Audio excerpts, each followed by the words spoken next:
अस्सलाम वालेकुम स्टूडेंट्स, कैसे हैं आप सब। इस स्पेसिफिक वीडियो लेसन में हम आईकेप का एक पास पेपर सॉल्व करने लगे हैं जो कि है विंटर 2018 का क्वेश्चन नंबर 3। टॉपिक है एडजस्टेड प्रेजेंट वैल्यू। और एडजस्टेड प्रेजेंट वैल्यू की बुनियाद आपको पता है कि इसको 3 स्टेप्स में सॉल्व करना होता है। अब हम इस क्वेश्चन को सॉल्व करेंगे और देखेंगे कि कैसे एडजस्टेड प्रेजेंट वैल्यू के कॉन्सेप्ट्स अप्लाई होते हैं। देखिए, क्वेश्चन की रिक्वायरमेंट है evaluate the above proposed contract by using the adjusted present value technique APV, और 21 मार्क्स इस क्वेश्चन के आपको दिए गए हैं। तो चलिए जी क्वेश्चन पढ़ते हैं और साथ साथ कम से कम टाइम में इस क्वेश्चन को समझते और सॉल्व करते हैं। क्वेश्चन कहता है Venus trading limited VTL is engage in trading of building material for last many years due to rich experience of construction industry. VTL is considering to submit a bid for construction of large building. एक building बनाने के लिए जा रहे हैं, उसके लिए bid दे रहे हैं। The estimated value of the contract is rupees 1500 million and it is expected to be completed within 4 years। 1500 million का ये कॉन्ट्रैक्ट होगा, ये सेल्स रेवेन्यू है, 4 साल में ये कंप्लीट होगा। Other estimates related to the contract are discuss below.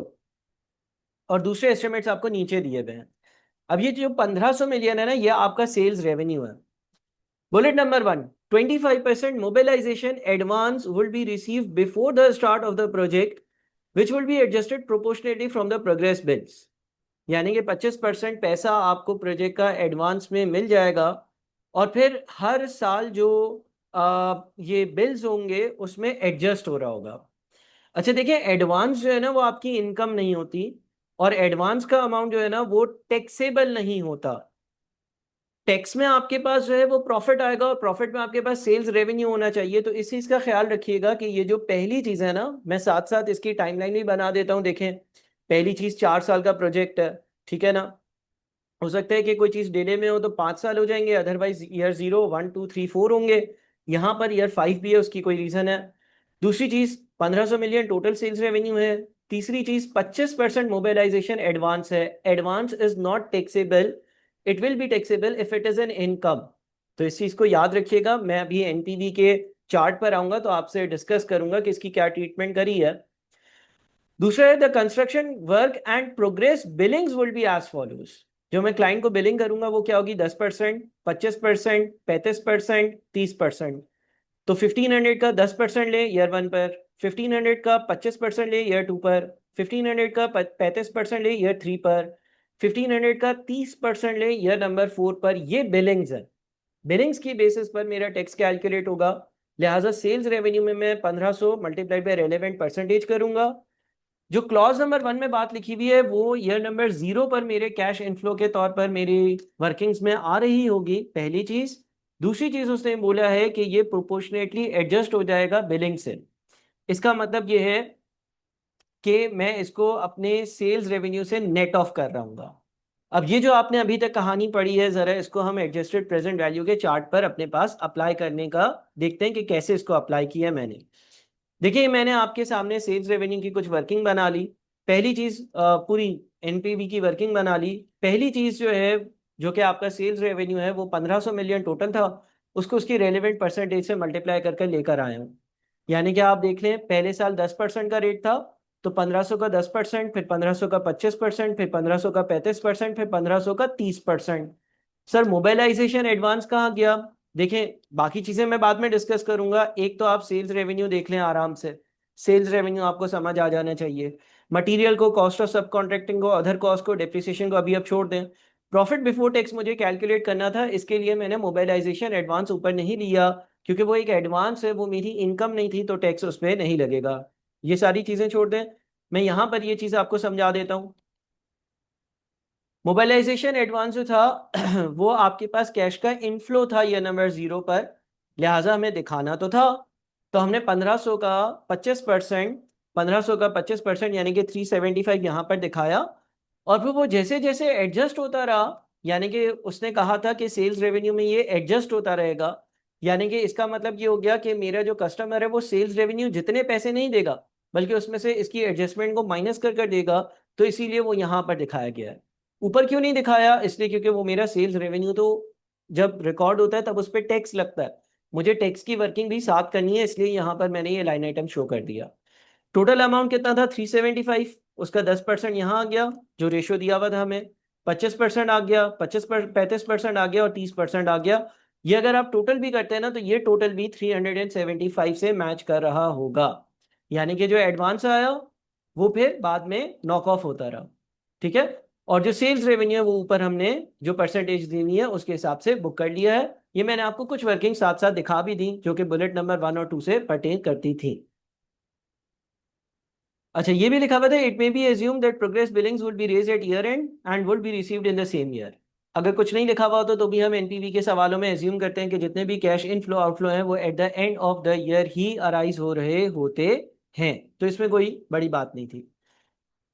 एक और पॉइंट, प्रोग्रेस बिल्स, यानी कि ये जो बिल्स हैं ऊपर वाले, ये जो 1500 का 10%, 1500 का 25%, 1500 का 35%, 1500 का 30%, will be subject to retention at 5% of the billed amount. The retention money will be released after 1 year of completion of contract. इसका मतलब ये है कि जो बिल है उसका 5% अमाउंट रिटेन हो जाता है, उसकी रिटेंशन हो जाती है, और वो रिटेंशन मनी जो है वो कॉन्ट्रैक्ट के 1 साल बाद रिलीज होगा। अब अगेन देखें, ये एक दो जो पॉइंट्स हैं इसका कोई एडजस्टेड प्रेजेंट वैल्यू से ताल्लुक नहीं है, इसने बस घुमाने के लिए दो चार इस तरह की बातें डाल दी। तो बहरहाल इसको भी मैंने जो है वो यहाँ पर शो कर दिया है। देखिए, आपके पास टोटल अमाउंट जो था 150 था, उसका 5% आ गया। अगली बार आपके पास 375 था, उसका 5% आ गया। अगली बार उसके बाद 525 था, उसका 5% आ गया। अगली बार आपके पास 450 था, उसका 5% आ गया। अब आपका सवाल ये हो सकता है कि सर ये नेगेटिव में क्यों है? ये नेगेटिव में इसलिए है क्योंकि जो सेल्स रेवेन्यू है उसमें से ये अमाउंट जिन लोगों ने मुझे पैसा देना था उन्होंने रिटेन करनी है। मैं ये जो बिल्डिंग में शायद अपार्टमेंट्स बेच रहा हूँ या जो भी कर रहा हूँ, मैंने ये पॉलिसी रखी है जो आपका बिल बनेगा उसमें से 5% आप रिटेन कर लेना एज अ सिक्योरिटी या जो भी एक्सवाइजेड रीजन होगा, और कॉन्ट्रैक्ट के 1 साल बाद मुझे दे देना। तो इन सब का जो सम है ना वो यहाँ पर 75 बन रहा होगा और आ रहा होगा। ठीक है जी, जितना भी रिटेन किया है वो एंड में रिलीज होकर मुझे in terms of cash inflow तो मिलेगा। अच्छा जी, उसके बाद आगे क्या लिखा हुआ है? आगे लिखा हुआ है, at the Inception of the contract, contract के बिल्कुल ही शुरू में यानी कि ईयर 0 पर, VTL will be required to acquire a plant for ₹250 million. Company को 250 मिलियन 250 मिलियन का एक प्लांट परचेज करना पड़ेगा। प्लांट का परचेज करना, इनिशियल इन्वेस्टमेंट करना मेरे लिए इनिशियल आउटफ्लो होता है, which will be finance through a term loan carrying interest eight 10% per annum. और इस 250 मिलियन के लोन की जो फाइनेंसिंग होगी, यानी कि जो 250 मिलियन की चीज लेकर आया हूं, ये चीज मैं उधार के जरिए लूंगा, और वो जो उधार लूंगा वो एक टर्म लोन होगा। टर्म लोन यानी कि लोन टर्म पूरी होगी तो मैं ये लोन वापस करूंगा जिस पर 10% का मुझे इंटरेस्ट देना होगा। Issue cost will be 1% of the loan amount, issue cost 1% होगी, and will be allowed as an expense for tax purposes. और टैक्स के लिए इसको आप एक्सपेंसेस में लेकर जा सकते हो। अब इसमें दो बातें, एक तो ये बात है कि 250 मिलियन जो है वो मैं इनिशियल इन्वेस्टमेंट कर रहा हूं। दूसरा, कुछ ऐसी बातें हैं जो लोन से रेलेवेंट है, क्योंकि ये एडजस्टेड प्रेजेंट वैल्यू का सवाल है। तो लोन की इशू कॉस्ट हो गई, लोन पे इंटरेस्ट जो दिया जाता है उस पर जो टैक्स की सेविंग्स हो गई, ये इस तरह की जो भी बातें हो गई ये स्टेप नंबर 2 में आएंगी।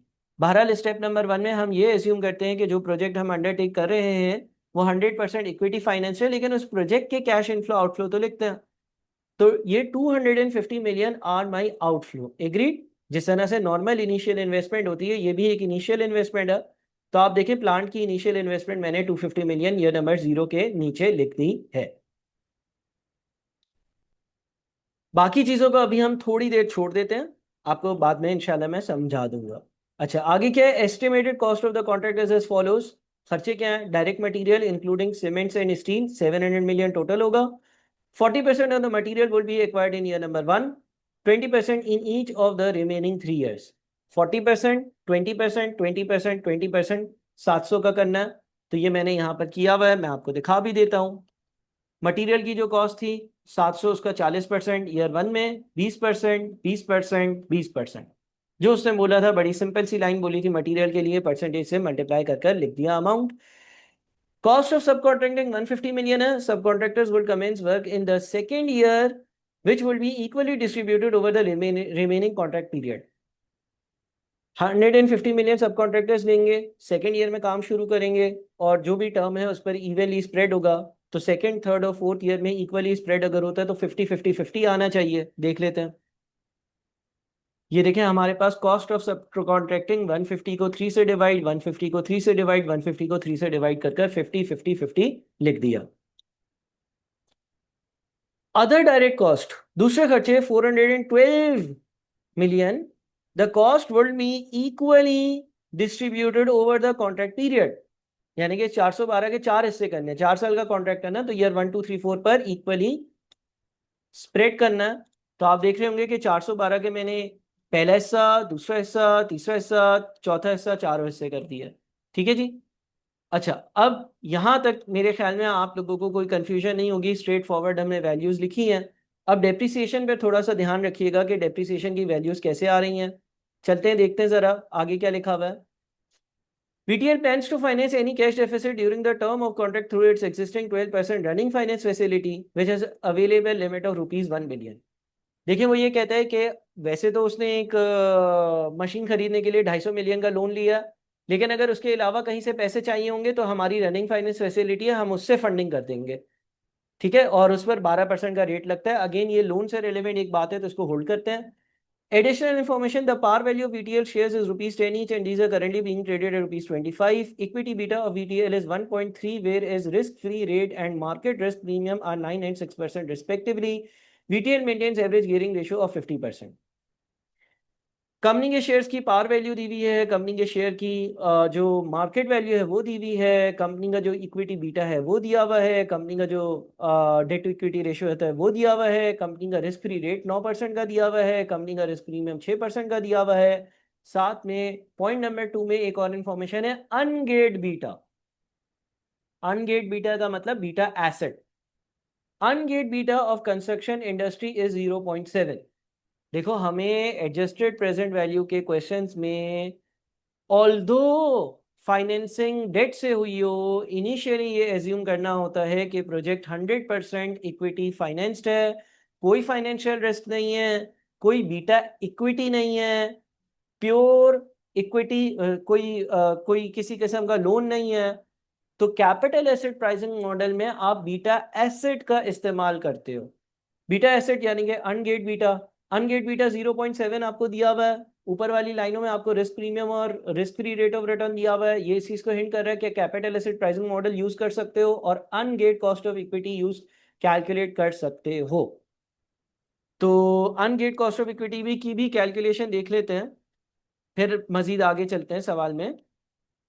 देखें, risk free rate of return दिया हुआ है, रिस्क प्रीमियम दिया हुआ है। अच्छा, हो सकता था कि आपको मार्केट रेट ऑफ रिटर्न दिया हुआ हो, तो market rate of return minus risk free rate of return करते, उसको बीटा से मल्टीप्लाई करके risk free rate of return add करते। या कभी कभार रिस्क प्रीमियम दिया हुआ होता है, दोनों सेम चीजें नहीं है। Risk premium is equals to market rate of return minus risk free rate of return. तो यहां पर आपको रिस्क प्रीमियम दिया हुआ था, बीटा भी दिया हुआ था, आपने capital asset pricing model apply किया, risk free rate of return plus beta asset multiplied by risk premium. Risk premium की जगह कभी कभी market rate of return minus risk free rate of return bracket में आ जाता है।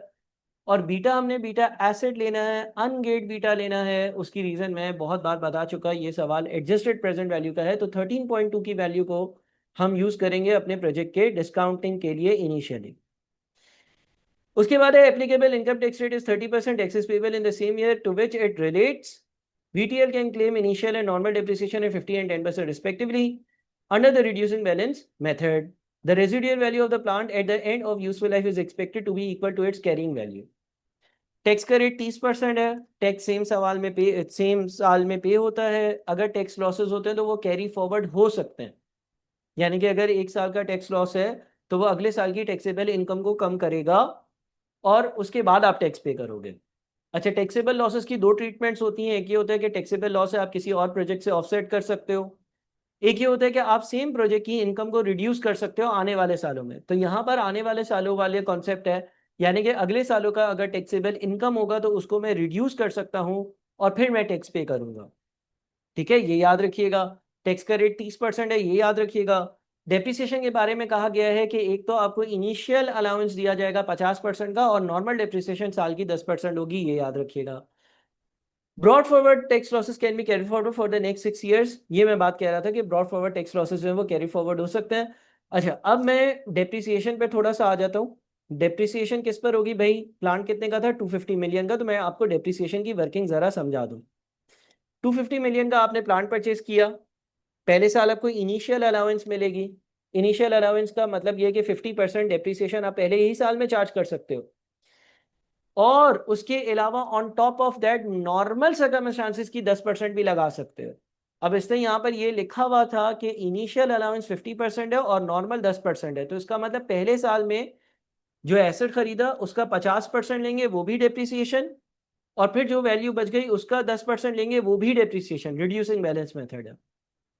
दूसरे साल ये जो नेटबुक वैल्यू है उस पर 10% लगा दो। तीसरे साल जो नेटबुक वैल्यू है उस पर 10% लगा दो, रिड्यूसिंग बैलेंस मेथड चल रहा है। चौथे साल जो नेटबुक वैल्यू है उस पर 10% लगा दो। ये चौथे साल के आखिर की नेट बुक वैल्यू आ गई। गौर से सुनिएगा, ये चौथे साल के आखिर की नेटबुक वैल्यू आ गई। इसमें कोई भी ऐसी वर्किंग नहीं है जो आपको मुश्किल लगे। आसानी से आप ये कैलकुलेट कर सकते हो। 250 का 50%, फिर जो बच गया उसका 10%, फिर जो बच गया उसका 10%, फिर जो बच गया उसका 10%। लेकिन यहाँ पर एक चीज जो है ना, सवाल ने बड़ी अच्छी बात लिखी है। देखिए 82.01 ये जो आया है ना हमारे पास, ये 82.01 इस स्पेसिफिक मशीन की नेट बुक वैल्यू है। अगर मैं मेरी realisable value, scrap value, sales proceeds, तीन नाम होते हैं, realisable value, scrap value, sales proceed, 82.01 से ज्यादा होती तो गेन ऑन डिस्पोजल होता, कम होती तो लॉस ऑन डिस्पोजल होता। गेन ऑन डिस्पोजल होता तो टैक्स वाला उस पर टैक्स लेता, लॉस ऑन डिस्पोजल होता तो भी वो फाइनेंशियल अकाउंट्स में आ रहा होता और उससे उससे मेरा टैक्स कम हो रहा होता। लेकिन यहां पर सवाल ने ये लिखा कि जितनी नेट बुक वैल्यू होगी उतनी ही रियलाइजेबल वैल्यू होगी। यानी कि अगर ये एसेट जो है इसकी नेटबुक वैल्यू 82.01 है, तो ये एसेट बेचने गया तो ये बिका भी 82.01 पर। अब अगर ऐसा है ना, तो कोई गेन या लॉस ऑन डिस्पोजल नहीं है, ठीक है, कोई गेन या लॉस ऑन डिस्पोजल नहीं है। लेकिन ये रियलाइजेबल वैल्यू का मतलब ये होता है कि इतने में मैंने बेचा तो कैश का इनफ्लो हुआ। तो कैश का इनफ्लो हुआ तो ये कैश इनफ्लो जरूर है, लेकिन ये टैक्स के बाद आएगा, इसलिए क्योंकि ये कैश का इनफ्लो है, ये गेन नहीं है जो इस पे टैक्स दिया जाए।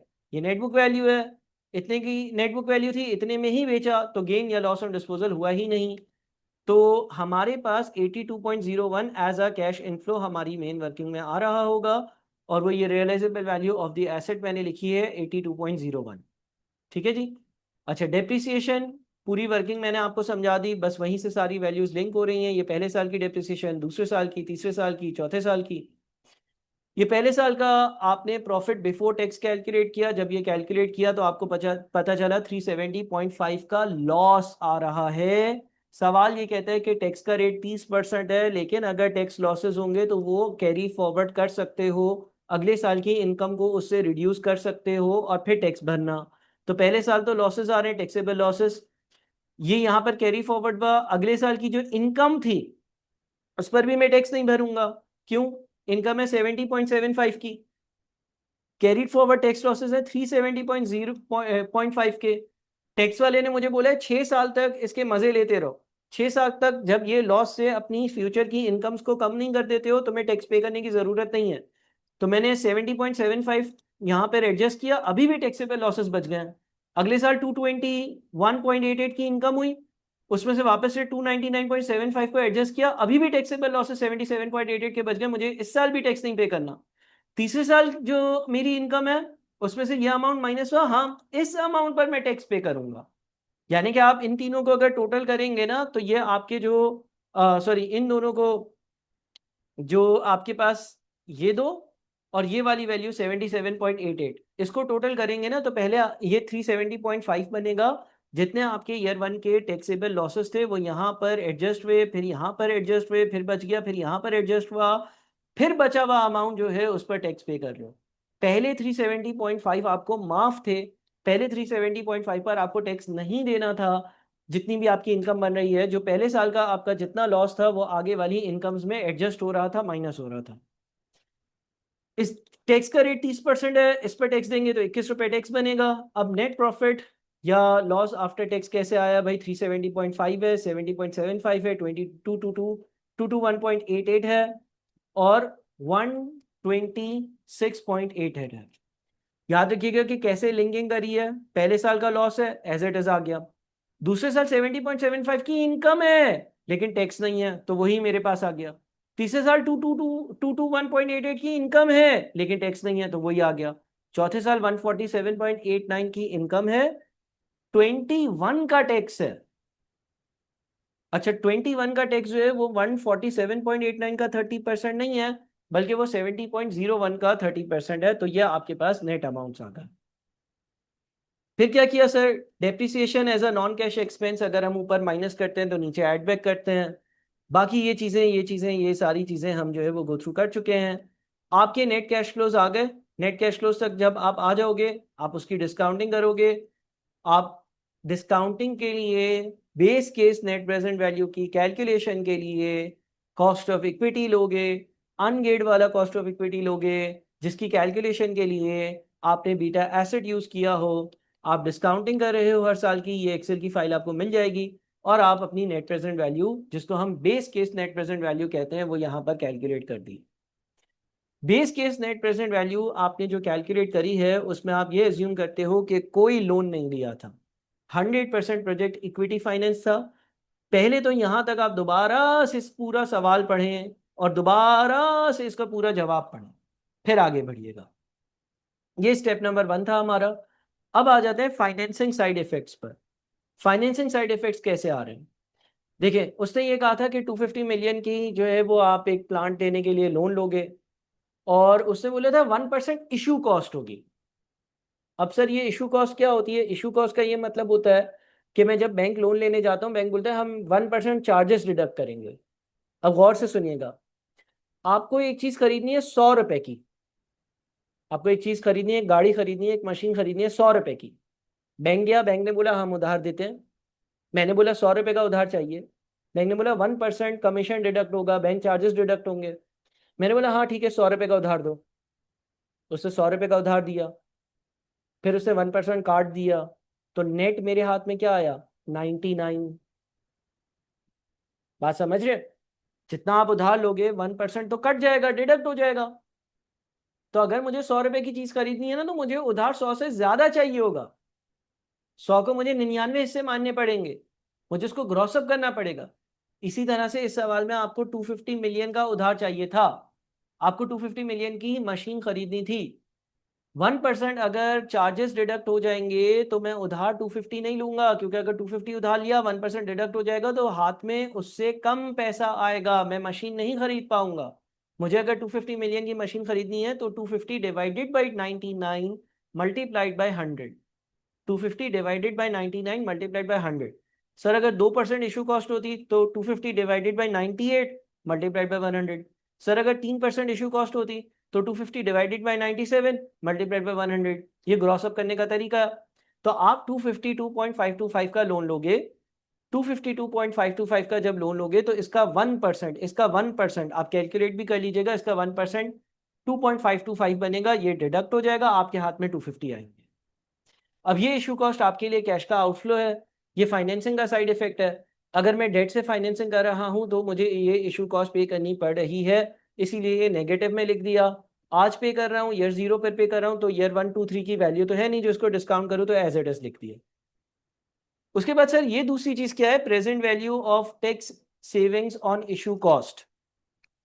देखिए क्वेश्चन में एक चीज लिखी हुई थी, issue cost will be 1% of the loan amount and will be allowed as an expense for tax purposes. Tax वाले ने बोला जितनी इशू कॉस्ट पे कर रहे हो ना अपने टैक्सेबल इनकम को उस अमाउंट से रिड्यूस करो, यानी कि ये टैक्स अलाउेबल एक्सपेंस है।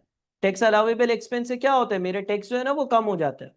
जब मैं अपने एक्सपेंसेस में 2.525 लेकर जाऊंगा, जब मेरे एक्सपेंसेस में मैं 2.525 लेकर जाऊंगा तो उससे क्या होगा, उससे मेरा टैक्स कम हो जाएगा। क्या 2.525 से टैक्स कम हो जाएगा, नहीं, उसके 30% से।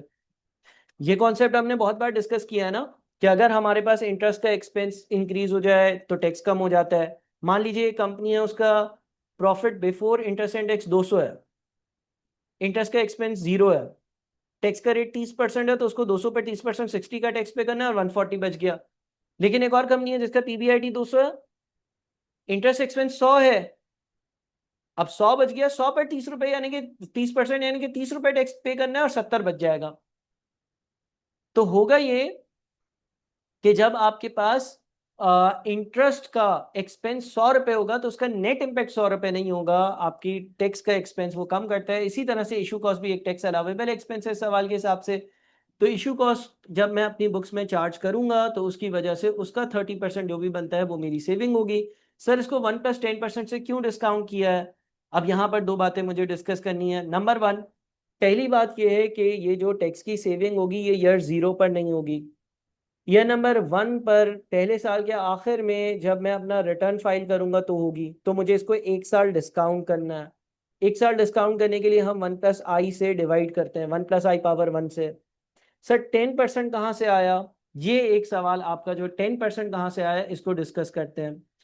देखिए, जब आप अपना एडजस्टेड प्रेजेंट वैल्यू का क्वेश्चन कर रहे होंगे, एडजस्टेड प्रेजेंट वैल्यू के क्वेश्चंस में जो फाइनेंसिंग साइड इफेक्ट्स होंगे, जो फाइनेंसिंग साइड इफेक्ट्स होंगे, जो 1 साल 2 साल 3 साल बाद अराइज हो रहे होंगे, जिस तरह से यहाँ पर ये present value of tax savings और इशू कॉस्ट 1 साल बाद अराइज हो रहा है, तो इसको ईयर 0 पे लेकर आने के लिए या इसको डिस्काउंट ऑफ करने के लिए दो ऑप्शंस हैं। नंबर 1, या तो आप risk free rate of return use करोगे जो इस क्वेश्चन में 9% है। नंबर 2, आप नॉर्मल बोरोइंग रेट यूज करोगे जो इस क्वेश्चन में 10% है। सर दोनों से आंसर अलग आएगा, कोई मसला नहीं है, दोनों मेथड अलाउड हैं। देखिए, इस सवाल में आपका जो नॉर्मल बोरोइंग का रेट है ना, वो कितना है? 10%, बुलेट नंबर 4 में लिखा हुआ है। और जो risk free rate of return है वो कितना है? 9%, एडिशनल इंफॉर्मेशन के बुलेट नंबर 1 में लिखा हुआ है। तो जितने भी फाइनेंसिंग साइड इफेक्ट्स होंगे उनकी डिस्काउंटिंग के लिए हम या तो risk free rate of return use करेंगे या नॉर्मल बोरोइंग रेट यूज करेंगे। तो यहां पर हमने नॉर्मल बोरोइंग रेट यूज किया। 2.525 का 30% मुझे एडवांटेज मिल रहा था टैक्स की सेविंग्स में। 1 साल बाद तो 1 साल की डिस्काउंटिंग करी। दूसरा एडवांटेज क्या है? दूसरा एडवांटेज है present value of tax savings और इंटरेस्ट कॉस्ट। जैसे कि हमें पता है कि अगर हम इक्विटी के बजाय डेट के थ्रू, लोन के थ्रू अपनी फाइनेंसिंग करें तो इंटरेस्ट का एक्सपेंस बढ़ता है। इंटरेस्ट का एक्सपेंस बढ़ता है तो टैक्स कम लगता है। तो ये वो वाला एलिमेंट है सेविंग का। यानी कि अगर लेट से मैं कोई प्रोजेक्ट करूं और 100 रुपए की इक्विटी से वो स्टार्ट करूं तो इक्विटी के अगेंस्ट डिविडेंड देते हैं लेकिन वो टैक्स अलाउेबल नहीं होता। बट अगर वही ऐसा ही प्रोजेक्ट में 100 रुपए का डेट लेकर फाइनेंस करूं तो डेट पर दिया गया इंटरेस्ट मेरी बुक्स में ऐसे एक्सपेंस चार्ज होगा और फिर टैक्सेबल इनकम जो होगी वो रिड्यूस हो जाएगी। लेकिन सर इसके तो एक से ज्यादा सालों में इंपैक्ट आएंगे। हाँ, इसका एक सिंगल इंपैक्ट नहीं होगा ईयर 1 पे के आखिर में, ईयर 2 के आखिर में, ईयर 3 के आखिर में, ईयर 4 के आखिर में। लाइफ ऑफ द प्रोजेक्ट 4 साल है ना। चारों साल जब जब मैं इंटरेस्ट दे रहा हूँगा तो मुझे इंटरेस्ट की वजह से टैक्स सेविंग्स अराइज हो रही होंगी। तो सर ये कैसे कैलकुलेट किया, गौर से देखिएगा। 250 को 99 से डिवाइड और 100 से मल्टीप्लाई किया ना तो लोन का अमाउंट आया है, जो कि ये 252.525 ही होगा। आई रिपीट, 250 को 99 से डिवाइड और 100 से मल्टीप्लाई किया, ये लोन का अमाउंट आया जो कि ये 252.525 ही होगा। इसका 10% लिया, इसका 10% लिया, लोन का अमाउंट मल्टीप्लाइड बाय 10%, इंटरेस्ट का एक्सपेंस आ गया। और इसको टैक्स रेट से मल्टीप्लाई किया। टैक्स रेट से क्यों मल्टीप्लाई किया? क्योंकि सेविंग्स 100% तो नहीं होंगी, 30% होंगी। जब ये बुक्स में एज ए एक्सपेंस जाएगा, ये इंटरेस्ट की कॉस्ट जाएगी, तो इसका 30% मेरी सेविंग्स होंगी। तो 250 को 99 से डिवाइड 100 से मल्टीप्लाई किया, ग्रॉसअप किया, ग्रॉसअप करने के बाद 10% लगाया तो इंटरेस्ट की एक्सपेंस आ गया। इंटरेस्ट के एक्सपेंस को मैंने 30% से मल्टीप्लाई किया तो 1 साल की टैक्स की सेविंग आ गई, ये जो ब्रैकेट में। अब ये ईयर 1 पर भी होगी, 2 पर भी होगी, 3 पर भी होगी, 4 पर भी होगी। तो 4 बार ये जो सेविंग्स होंगी इनकी प्रेजेंट वैल्यू चाहिए। इनकी प्रेजेंट वैल्यू के लिए कोई डिस्काउंट फैक्टर होना चाहिए। मैंने यहाँ पर डिस्काउंट फैक्टर्स की जो कैलकुलेशन है वो कर दी हैं। अच्छा, हम 9 नहीं 10% यूज़ कर रहे हैं रेट, तो ये 10% है। कैलकुलेशंस कैसे करी है? या तो आप हर साल का डिस्काउंट फैक्टर अलग अलग कैलकुलेट करो। 1/1/1.1 पावर 1, 1/1/1.1 पावर 2, 1/1/1 पावर 3, 1/1/1 पावर 4 और फिर इन सबको ऐड कर दो। तो 3.170 बनेगा।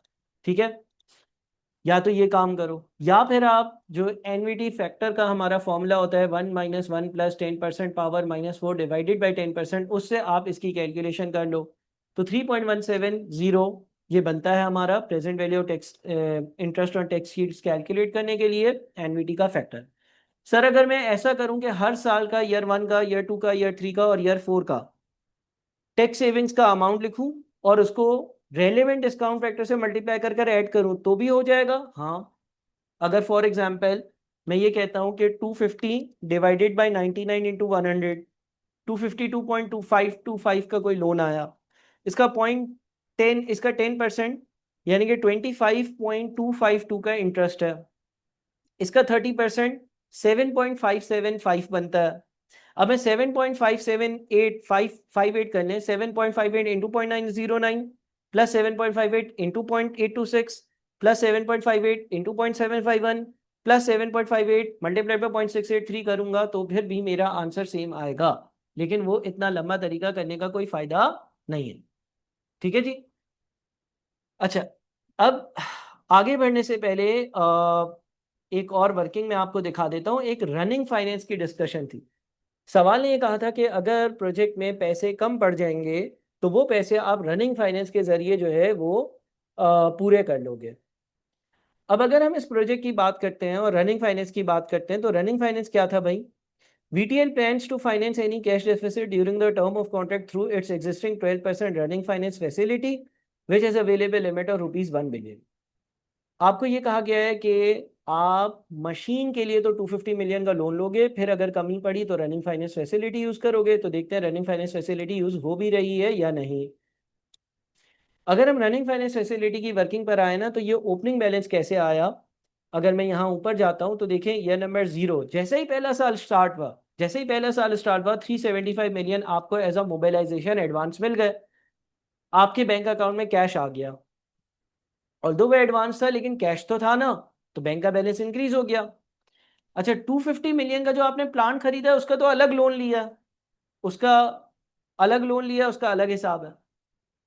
अच्छा जी, तो इसका मतलब 375 मिलियन मेरे बैंक में आ गए। पहला साल खत्म हुआ तो 278 का नेट कैश आउटफ्लो है। सारी चीजें करने के बाद 278 का नेट कैश आउटफ्लो है। तो इसको जरा देखिएगा कि हुआ क्या।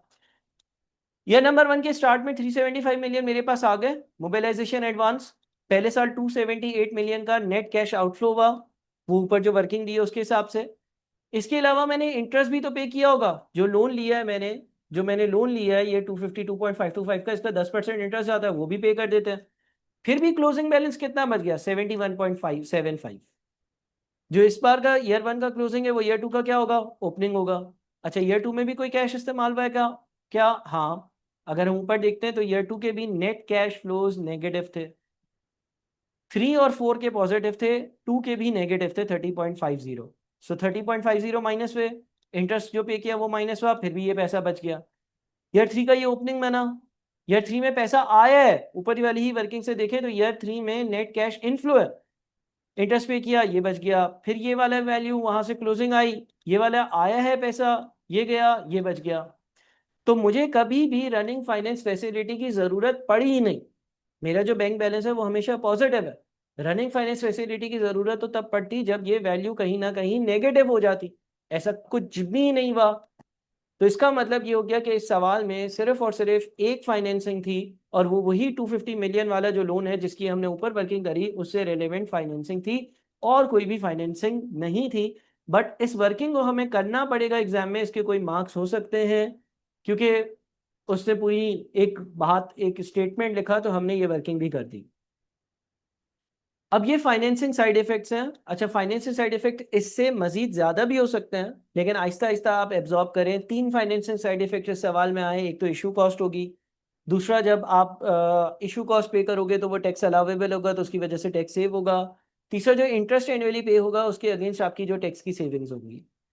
ये सारी इशू कॉस्ट जो है वो हम base case net present value, हमारी base case net present value 2.12 negative आई थी। Base case net present value is a net present value calculated on the assumption that the project is 100% equity financed. और हमने क्योंकि date finance से करी तो उसके जो इम्पैक्ट्स हैं वो ये 3 हैं। और इसकी वजह से जो हमारा रिजल्ट नेट है वो 20.05 है, यानी कि आपने 2.12 नेगेटिव, नेगेटिव 2.525 प्लस 0.689 प्लस 24.01 किया, तो नेट इम्पैक्ट 20.05 का पॉजिटिव इम्पैक्ट आ रहा है। ठीक है जी, इसको हम कहते हैं adjusted present value. Adjusted present value का मतलब यह है कि आपने पहले base case net present value calculate करी, तब आपने कोई भी फाइनेंसिंग साइड इफेक्ट नहीं दिया, सारे फाइनेंसिंग साइड इफेक्ट सेपरेटली अलग से लिए और फिर उसको main base case net present value में एड अप कर दिया। सो आई होप कि आपको कुछ ना कुछ समझ आया होगा। इस सवाल को दोबारा रीड करें, अच्छे से पढ़ें, सुने, समझें, मुझसे डिस्कस करिएगा, अच्छे से सवाल को सॉल्व करिएगा, अपना बहुत ख्याल रखिएगा और मुझे व्हाट्सएप पर बहुत ज़्यादा तंग करिएगा ताकि मैं आपकी क्वेरीज को रिजॉल्व कर सकूं। Thank you so much. अल्लाह हाफिज़।